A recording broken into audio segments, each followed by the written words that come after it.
Hi guys, Marvin here from TechBroll.com, where we do unboxings, reviews, and sexy b-rolls. And today we're going to do an unboxing review of the Fantech K613 and K613L, which are the upgraded version of the Fantech K611 that I previously reviewed. I'm also going to give this away to you guys as a way to show my appreciation for your overwhelming support. With that said, let's get into it.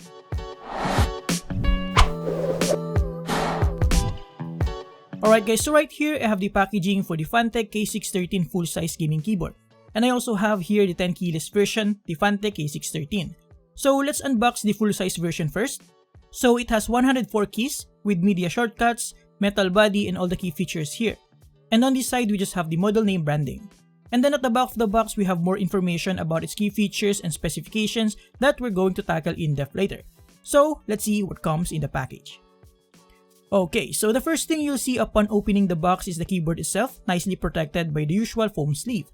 And as you can already tell, the cable is non-detachable. We'll take a closer look at that later. And lastly, inside the box you also have here the user manual for both the K613 and this full-size K613L gaming keyboard. Next, we have here the 10 keyless version, which is the K613. It has pretty much the same details here as well as at the back of the box with its key features and specifications. So let's see what comes in the package. And as you've already figured, it's just the same with the keyboard itself and a user manual. Alright, so let's take a look at the full-size version first. As you can see, since it is a full-size keyboard, you have all the necessary keys here like dedicated numpad, nav cluster, arrow keys, and the function rows up top. Now, the main difference of this new version compared to the previous Fantech K611 is the backplate. It is now using lightweight aluminum compared to the heavy metal backplate of the previous version. Up here on the right side, we have the LED indicators as well as the Fantech logo and the model name. Now, flipping it on its front side, as you can see, this keyboard is quite thin, which is awesome. And like I said, it is now using a very light aluminum backplate. On its side, we can see here the thick part of the bottom housing, which makes the keyboard a little bit angled for that ergonomic design. And then aside from that, at the back of the keyboard, we also have two additional flip-out stands that are not present on the previous K611 version. So basically, you have two levels of height adjustment for this keyboard, which in my opinion is a well thought of design decision. We also have 4 rubber feet, the usual certification sticker here at the center, and the non-detachable braided cable. Okay, so let's take a look at the 10 keyless version, which is pretty much the same, just more compact in terms of its size. So we obviously don't have the numpad, but we still have all the other necessary keys for both productivity and gaming. We also have the same design up top here on the right side, and the same lightweight aluminum backplate. One notable difference though, and I don't know if you've noticed this, but there's no space in between the nav cluster and the arrow keys because of the LED indicators up top. Aside from that, it is essentially the same. Now in terms of build quality, since it's made of lightweight materials, it does flex a bit as you can see here, but I'm not surprised by that given the fact that this is a budget keyboard. The good thing is that it is super lightweight at only around 550 grams for its TKL version and 660 grams for the full-size version. And like I said, this 10 keyless version has exactly the same design as the full-size version, only more compact.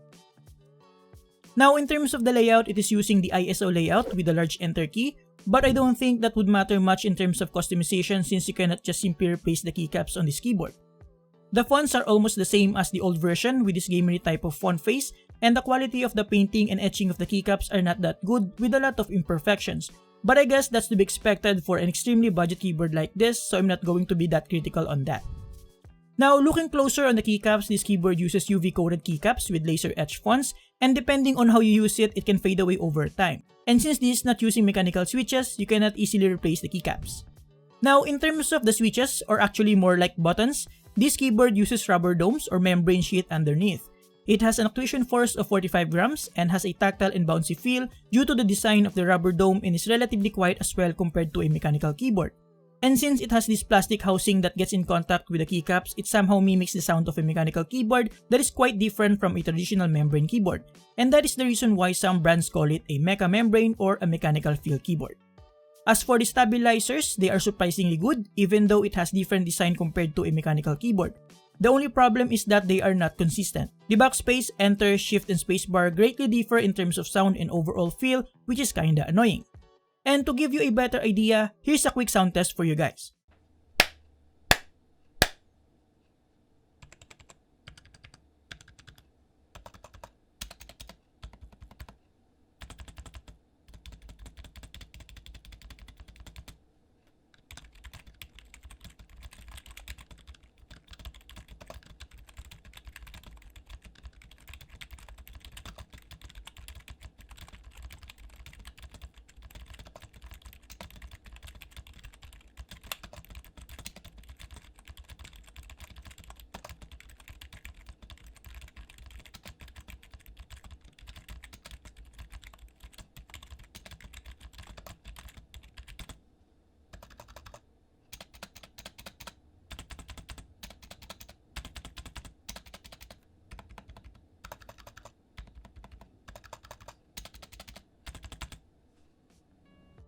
It's kinda funny if you think about it. Like, I'm reviewing a keyboard that's worth 600 pesos, so it's really hard to get critical about it, but it's definitely fun to dissect and see how it differs from other keyboards that I'm usually reviewing, making it more interesting actually.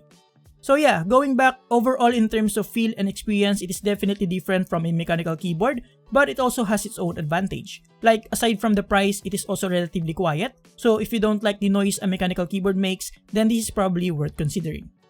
Now, before we move on to the actual performance of this keyboard, let's not forget that it also has illumination feature, so let's check it out. In terms of illumination, as you can see, we only have 3 zones, which means it's not individually backlit. So to change the lighting mode, you just have to press F and press scroll lock. So we have 1, 2, and 3 different lighting configurations.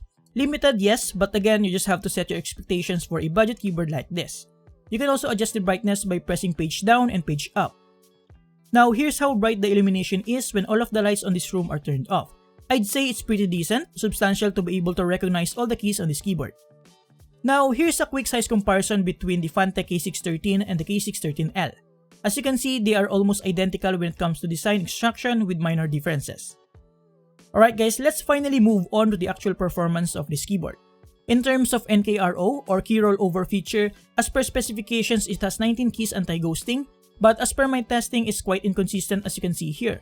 Sometimes I can press as much as 10 keys at the same time without conflicts, but sometimes even I press only 3 keys at the same time it is not registering. So it depends on the zones or layers on the keyboard. Now when it comes to the overall typing experience, it's actually not that bad as you might think. The tactile feedback is pretty satisfying with a sudden drop to it. It actually reminds me of the Happy Hacking keyboard just a little bit, because it also uses rubber dome, but more consistent and with better overall quality and feel. Now when it comes to gaming, I didn't encounter any problem with this keyboard, because the game I play don't usually require pressing more than 3 to 4 keys at the same time, so the NKRO issue is not that critical for me. I also don't mind the bouncy feel when it comes to gaming, but I definitely miss the feel of a mechanical keyboard while gaming, especially with linear or speed switches. So yeah, to conclude, the Fantech K613 and K613L are definitely good considering its price of just around 600 pesos. Yes, you can probably get a mechanical keyboard if you double that budget, but there are people who simply don't have the capability to push their budget, and there are also those people who prefer a quieter keyboard for productivity and casual gaming. I also think that this keyboard is a good option for budget iCafes. So yeah, there's definitely a target market for this. And guys, if you see someone using these budget keyboards, please don't belittle them simply because you have a mechanical keyboard. Because sometimes people start from budget peripherals, and I personally did when I was using the Fantech K611. So you know, a little bit of kindness here and there won't hurt, right? So going back, like I said, I'm going to give this away to you guys, so 2 people will win this giveaway, and all you have to do is follow the link below for the instructions. Alright? So there you have it guys, thank you for watching. Make sure to check the full article link below. Huge thanks to Fantech Philippines for sending this in. You can get these from their partner stores link below as well. Thank you for watching, subscribe if you like this, and see you next time. Have a great day.